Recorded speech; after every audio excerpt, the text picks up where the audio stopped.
I teatri di Napoli, dall'Enciclopedia della canzone napoletana di Ettore De Mura. Torniamo al 1969 e scopriamo qual era la situazione di allora. Teatro San Ferdinando. Fu inaugurato il 17 agosto del 1790 e prese il nome dal re Ferdinando IV. Nell'arco di un secolo, il Teatro San Ferdinando presentò spettacoli strettamente legati ai tempi, tra lirica, opere buffe, commedie, finché nel 1886 si aprì quella che è giusto definire l'era di Federico Stella, un'era che durò circa 40 anni, quasi ininterrottamente, dal 1886 al 1924, ospitando ottime compagnie d'arte, come quella di Annetta Lazzari e Michele Bozzo, Vittorio Farinati, Crescenzo Di Maio. In repertorio drammi di vita napoletana, che già nel titolo denunciavano chiaramente l'origine. Spettacoli come Il capo della camorra, La cieca di Sorrento, Ciccio il pizzaiolo del Carmine.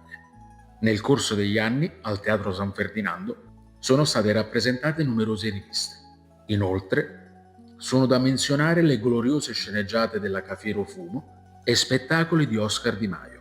Con la scomparsa di Federico Stella, morto a 90 anni nel 1926, il teatro entrò in un momento di crisi, in cui si risollevava soltanto alla fine dell'anno, quando veniva rappresentata la tradizionale cantata dei pastori.